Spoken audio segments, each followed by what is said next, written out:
واپس اس پوائنٹ پر پھر آتا ہوں. لفظ ایک ہے زلفا، کہ زلفا جو درمیانی واسطہ ہے. اب ان مشرکوں کا جو واسطہ تھا جو اللہ تعالیٰ کو نہ ماننے والے تھے، قیامت کے منکر تھے، عذاب کے منکر تھے، جنت دوزخ کے منکر تھے، انبیاء کے منکر تھے، اب وہ کہتے ہیں کہ ہمیں خدا کا قرب چاہیے. اصل میں وہ خدا کا قرب نہیں تلاش کر رہے تھے. کیوں؟ اس آیت کے اندر اللہ تعالیٰ نے فرمایا ان اللہ لا یہدی من ہوا کاذب، یہ جھوٹے ہیں، یہ جھوٹے ہیں، یہ جھوٹے ہیں، یہ انہوں نے ڈونکلا رچا رکھا ہے، یہ ایسے جھوٹ مار رہے ہیں کہ ہم اللہ تعالیٰ کا قرب چاہتے ہیں. کیوں؟ لو ایک تو یہ بات کہ ما نعبدہم، یہ ان کو معبود مانتے ہیں. لو اراد اللہ ان یتخذ ولدا، اور یہ اللہ تعالیٰ کی اولاد مان کر ان کو معبود مانتے ہیں. ان کا مسئلہ وسیلے کا نہیں ہے، ان کا مسئلہ معبود ماننے کا ہے، اور وہ اس کا اقرار کرتے تھے. اب جو ہم مسلمان ہیں الحمدللہ اللہ تعالیٰ کی توفیق سے ہم ان کو معبود نہیں مانتے، خدا کی اولاد نہیں مانتے، بس یہ مانتے ہیں کہ یہ خدا کے قریبی ہیں، یہ زلفا ہیں. چونکہ وہ خود خدا کے قریب ہیں، ان کے تصدق سے، ان کی برکت سے، ان کی اتباع سے، ان کے پاس بیٹھنے سے، جب ہم ان کے قریب ان کی کمپنی میں بیٹھیں گے تو ان کے صدقے سے اللہ ہمیں بھی اپنا قرب عطا فرما دے گا. یہ ہمارے وسیلہ، یہ ہمارے زلفا ہے. اب اس زمانے کے مشرک اور اس زمانے کے مشرکوں کا اس طرح سے ملا دینا کس حد تک صریح ظلم عظیم ہے.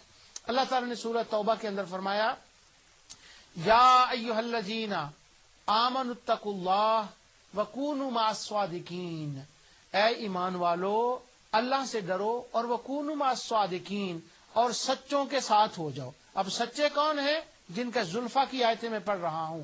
انبیاء سچے ہیں، صادقین سچے ہیں، صالحین سچے ہیں، شہید سچے ہیں. ان کی کمپنی میں وحسن اولئک رفیقا، اور ان کے ساتھ کے بارے میں تو اللہ تعالیٰ تعریفیں فرما رہا ہے.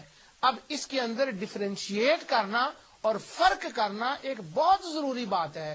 اور وہ جو کہہ رہے تھے ان کا مسئلہ بالکل دوسرا تھا، اور ہم جن کو مقرب کہہ رہے ہیں، جن کی کمپنی میں جاتے ہیں، ان کے لیے تو اللہ تعالیٰ نے ان کے پاس جانے کا حکم ارشاد فرمایا. ان کا اصل مسئلہ کیا تھا؟ وہ یہ تھا کہ وہ کہتے تھے کہ اللہ تعالیٰ کی ذات تنہا سارے نظام کائنات کو نہیں چلا سکتی، نعوذ باللہ. اللہ تعالیٰ کے ساتھ اس کے کوئی شریک ہیں، اور وہ یہ اعلانیہ کہتے تھے کہ وَهَٰذَا لِلشُّرَكَائِنَا، یہ وہ ہیں جن کو ہم نے اللہ کا شریک بنا دیا ہے.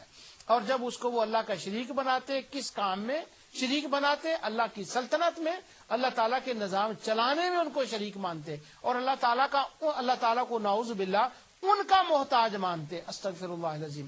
اس شرک فی توسل کے بعد میں پروگرام شروع کروں گا. شرک فی توسل کے بعد تو شرک القبور کا جو موضوع ہے وہ ہوگا. اس کے بعد شرک کی حقیقت، شرک کیا ہے، اس کے اوپر جب میں تفصیل سے بات کروں گا تو یہ باتیں میں اس وقت اللہ تعالیٰ کی توفیق سے سامنے لاؤں گا کہ معبود کس کو کہتے ہیں. معبود ماننا ہی کسی کو اس وقت جاتا ہے جب پہلے اس کو رب مانا جائے. اگر رب نہ مانا جائے، نظام چلانے والا نہ مانا جائے، تو کوئی اس کو معبود نہیں مانتا.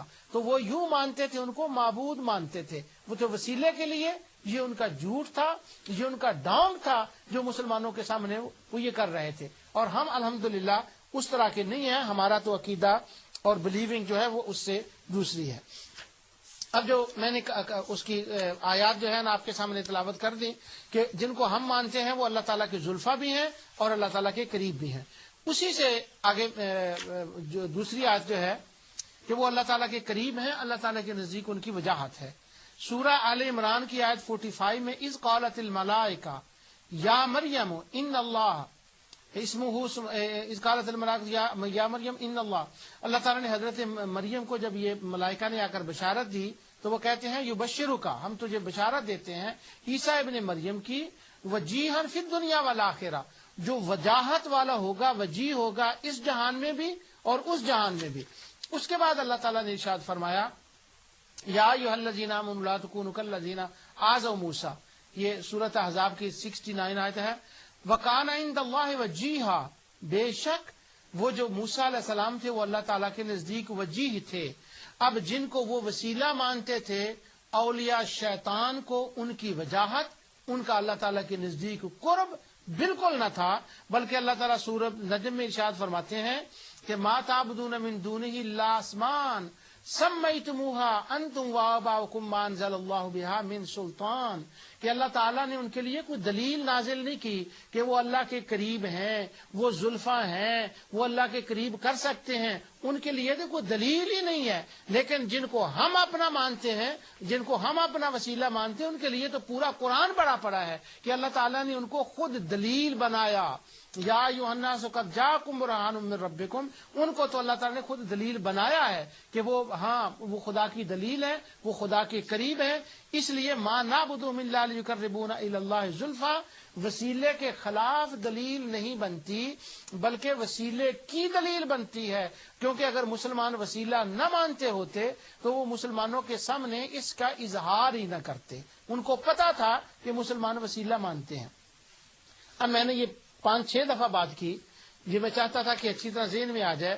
کسی کے ذہن میں یہ سوال آ جائے گا کہ یہ ان کو کیسے پتا تھا کہ مسلمان وسیلہ مانتے ہیں، ان کے پاس کیا دلیل تھی کہ مسلمان وسیلہ مانتے ہیں؟ تو لیجئے وہ بھی سن لیجئے کہ ان کے پاس کیا دلیل تھی۔ سب سے بڑی دلیل تو یہ تھی کہ صحابہ اکرام رضوان اللہ تعالی علیہم اجمعین کا نبی اکرم نور مجسم صلی اللہ علیہ وسلم کے ساتھ جو تعلق تھا، جتنی حضور کے ساتھ ان کو محبت تھی، جو کچھ حضور کرتے وہ کرتے، وہ صحابہ اکرام کرتے، جو حضور فرماتے وہ اس کو کرتے۔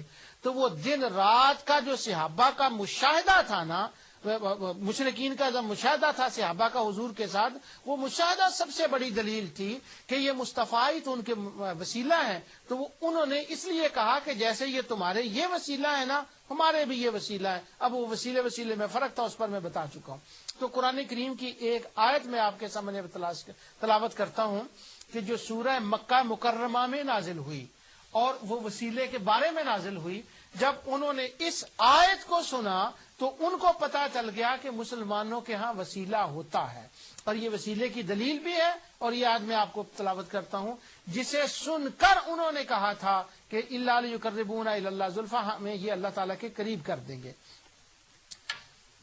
اصل جب قرآن کریم کو پڑھو تو ایک آیت کا تعلق جو دوسری آیت کے ساتھ ہوتا ہے نا، جب تک اس کو جوڑا نہ جائے تو قرآن سمجھ میں نہیں آتا، اور قرآن اس وقت تک آپ کے سامنے کھل کر اس کا مضمون نہیں کھلتا جب تک ان آیات کو ملایا نہ جائے۔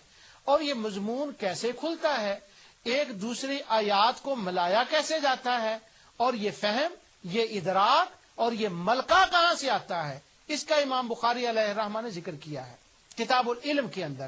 صحیح بخاری میں ہے کہ نبی کریم صلی اللہ علیہ وسلم نے حضرت معاویہ، امیر معاویہ رضی اللہ تعالیٰ عنہ حدیث کے راوی ہیں، کہ حضور علیہ الصلوۃ والسلام نے فرمایا کہ من یرید اللہ خیر یفقہہ فی الدین۔ تفقہ کا معنی ہوتا ہے انڈرسٹینڈنگ اور فہم۔ اللہ تعالیٰ فرماتا ہے، حضور علیہ السلام نے فرمایا کہ اللہ تعالیٰ جب کسی کے ساتھ یہ ارادہ فرما لیتا ہے کہ اس کو وہ فہم دین عطا فرمائے، تو اس کو تفقہ فی الدین، اس کی بلائی کا ارادہ فرماتا ہے اللہ تعالیٰ، تو اس کو فہم قرآن، فہم دین، تفقہ فی الدین عطا فرما دیتا ہے۔ اور اگلا حدیث کا جملہ یہ ہے کہ حضور علیہ السلام نے فرمایا اللہ موتی وانا قاسم، اور اللہ مجھے دیتا ہے اور میں اسے تقسیم کرتا ہوں۔ تو میرے ایک فاضل دوست فرمایا کرتے ہیں کہ اللہ وہ فکر، وہ انڈرسٹینڈنگ، وہ ادراک عرش الہی سے آتا ہے حضور کے پاس، اور حضور فرماتے ہیں اسے تقسیم صرف میں کرتا ہوں۔